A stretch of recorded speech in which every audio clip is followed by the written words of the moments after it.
যদি ক্ষণিকের সুখ চাও তাহলে গান শুনে নাও, যদি একদিনের সুখ চাও তাহলে পিকনিকে চলে যাও, যদি এক সপ্তাহের সুখ চাও তাহলে ভ্রমণে বেরিয়ে পড়ো, যদি 2 মাসের সুখ চাও তাহলে বিয়ে করে ফেলো, যদি বেশি দিনের সুখ চাও তাহলে টাকা উপার্জন করো, যদি সারা জীবনের সুখ চাও তাহলে আপন কাউকে ভালোবাসো। আসসালামু আলাইকুম, জেনিন বাংলাদেশি ব্লগার থেকে আমি জেনিন চলে এলাম নতুন একটি ব্লগ ভিডিও নিয়ে।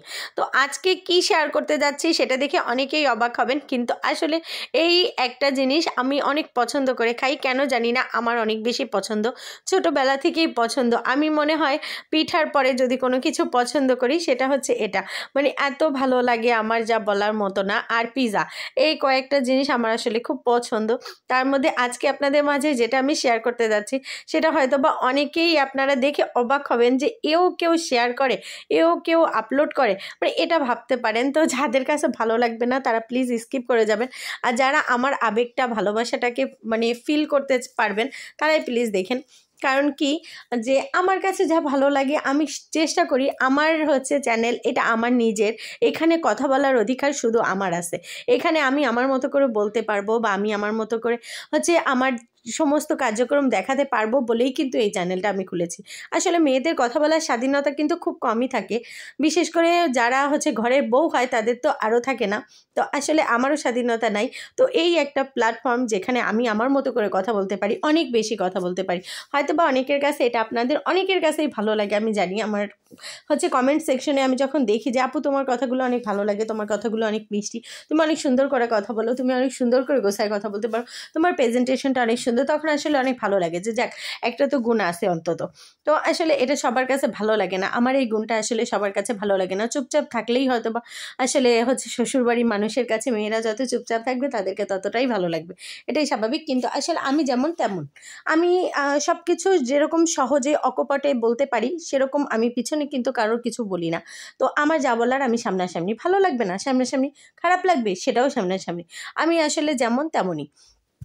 তো এই আমাকে যদি আপনারা ভালোবেসে থাকেন তাহলে অবশ্যই আপনাদের কাছে একটা রিকোয়েস্ট করব, প্লিজ আমার চ্যানেলটাকে সাবস্ক্রাইব করে পাশে থাকবেন। আর যারা অলরেডি আমার চ্যানেলটাকে সাবস্ক্রাইব করেছেন তাদের সবাইকে তো অনেক অনেক অনেক অনেক বেশি ভালোবাসা, দোয়া এবং হচ্ছে অনেক অনেক বেশি ভালোবাসা।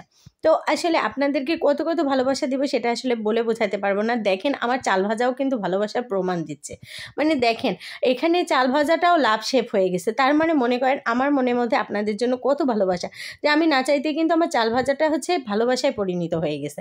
তো আসলে এখানে আমি চাল ভাজার রেসিপি আপনাদের সাথে শেয়ার করতেছি।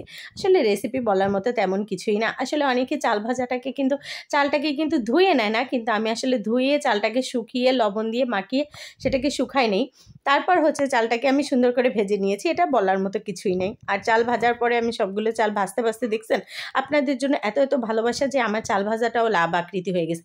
মানে আমি এবং আমার কাছের মহিলা আমরা দুজনই কিন্তু ছিলাম তখন হচ্ছে চাল ভাজার সময়, তো সেও বলতেছে যে আসলেই তো একটা লাভ হয়ে গেছে। তো ভাবলাম ওটা হচ্ছে তাড়াতাড়ি করে আবার ক্যামেরায় হচ্ছে বন্দি করলাম। আসলে মূলত এই কারণটাই আপনাদের সাথে হচ্ছে আমি এই রেসিপিটা শেয়ার করা, নাহলে কিন্তু আমি ওইভাবে শেয়ার করার ইচ্ছা ছিল না, জাস্ট হচ্ছে ভিডিও করতেছিলাম। তো লাভ হয়ে গেছে, তা মানে ভালোবাসাটা এত বেশি যার জন্য দেখেন যে লাভই হয়ে গেল। তো আর এখানে চাল ভেজে নেওয়ার পরে আমি তেল গরম করে এখানে কি কি দিয়েছি বলেন তো, রসুন, পেঁয়াজ, কাঁচা ঝাল, মটরশুঁটি আর হচ্ছে চুই ঝাল। এখানে চুই ঝালটা কোন চুই ঝাল জানেন? ডাল চুই ঝাল, একদম চিকন চিকন যেই চুই ঝালটা থাকে না সেই চুই ঝালটা কিন্তু এখানে দিয়েছি। এবার এগুলোকে একটু হচ্ছে ভাজা ভাজা করে নিয়ে তারপর একটু হচ্ছে আমি এর ভেতরে হলুদের গুঁড়া দিব আর হচ্ছে লবণ দিব। লবণ তো আমি চাল ভাজার মধ্যে আগেই দিয়েছি, তো চাল ভাজায় যেহেতু আমি লবণ দিয়েছি সেহেতু এখানে লবণের পরিমাণটা খুব কম লাগবে। এই লবণটা শুধু দিলাম হচ্ছে আমি এই যে ঝাল, পেঁয়াজ এবং মটরশুঁটি, তারপরে আদা, এগুলা যাতে হচ্ছে ভেতরে লবণটা ঢোকে এবং খেতে মজা হয়। লবণ না হলে কিন্তু কোনো কিছুর স্বাদ থাকে না। আপনারা দেখবেন চিনি না হলেও কিন্তু খাবার খাওয়া যায়, কিন্তু লবণ না হলে কিন্তু খাবারের টেস্টটা কিন্তু পাওয়া যায় না। তো এই জন্য লবণটা মাস্ট, এবং লবণটা আপনারা প্রয়োজন অনুযায়ী বুঝে দিবেন। আর এটা আমি আসলে আপনাদের সাথে রেসিপি শেয়ার করার জন্য হচ্ছে ভিডিওটা করিনি, আপনাদের সাথে আসলে আমার একটা ভালো লাগার খাবার দেখাইলাম, এই যা। তো আপনাদের কাছে কেমন লাগলো আমার এই হচ্ছে খাবারটা জানি না, আপনারা কে কে খান, যারা যারা খান অবশ্যই কমেন্ট সেকশনে বলবেন। আর যারা যারা নাক ছিটকান তাদের বলার দরকার নেই, হচ্ছে তারা প্লিজ একটা লাইক তো দিয়ে দিয়েন। ঠিক আছে। আর এই যে আমার কাছে কিন্তু এই খাবারটা অনেক ভালো লাগে। আর এই চালের বদলে যদি আপনি এখানে চিড়া ইউজ করেন তো জমেই যাবে, মানে সেটা তো আরও বেশি মজা।